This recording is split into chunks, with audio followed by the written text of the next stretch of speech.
மாநில அமைச்சரவையின் ஆலோசனையின்படியே ஆளுநர் செயல்பட முடியும் என குடியரசுத் தலைவர் விளக்கம் கோரிய மனு மீதான விசாரணையில் விவாதம் முன்வைக்கப்பட்டது. மசோதாக்களுக்கு ஒப்புதல் அளிக்காமல் ஆளுநர்கள் நிறுத்தி வைக்க முடியாது என உச்சநீதிமன்றத்தில் கர்நாடகா, கேரளா, பஞ்சாப் மாநில அரசுகள் நேற்று வாதிட்டன. மசோதாக்களுக்கு 3 மாதங்களுக்குள் ஒப்புதல் அளிக்க ஆளுநர்களுக்கும் குடியரசுத் தலைவர்களுக்கும் காலக்கெடு விதித்த விவகாரத்தில் குடியரசுத் தலைவர் எழுப்பியுள்ள கேள்விகளை உச்சநீதிமன்ற தலைமை நீதிபதி PR கவாய் தலைமையிலான 5 நீதிபதிகளை கொண்ட அரசியல் சாசன அமர்வு விசாரித்து வருகிறது.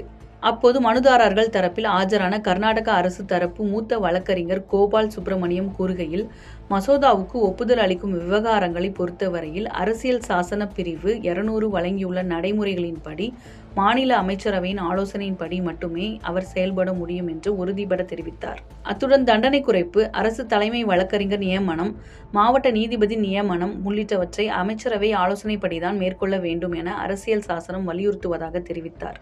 இதில் குடியரசுத் தலைவர் உச்சநீதிமன்றத்திடம் விளக்கம் கோரியது தன்னிச்சையானது அல்ல என்றும், மத்திய அமைச்சரவை மற்றும் பிரதமரின் ஆலோசனையின்படிதான் என்றும் வாதிட்டார். மேலும் உச்சநீதிமன்றத்தின் தீர்ப்பை குடியரசுத் தலைவர் ரத்து செய்ய முடியாது என்றும் கோபால் சுப்பிரமணியன் வாதிட்டார். இதனைத் தொடர்ந்து கேரள அரசின் சார்பில் மூத்த வழக்கறிஞர் KK வேணுகோபால் ஆஜராகி 7 மாதங்கள் முதல் 23 மாதங்கள் வரை 8 மசோதாக்கள் ஆளுநரிடம் நிலுவையில் உள்ளன. மசோதாக்களுக்கு ஒப்புதல் அளிக்க கோரும் விவகாரத்தில் தமிழ்நாடு, கேரளா, மேற்கு வங்காளம், தெலுங்கானா, பஞ்சாப் ஆகிய 5 மாநிலங்கள் மட்டுமே உச்சநீதிமன்றத்தில் வழக்கு தொடர்ந்துள்ளன.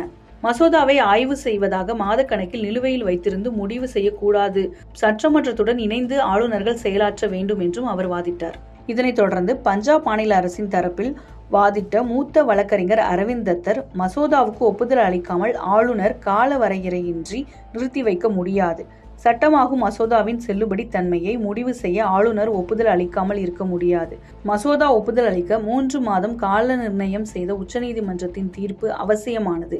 இது தெளிவை தந்துள்ளது என வாதிட்டார். இதன் வாதங்கள் தொடர்ந்து இன்றும் நடைபெறுகிறது. இதன் முடிவு என்னவாகும் என்பதை பொறுத்திருந்து பார்க்கலாம்.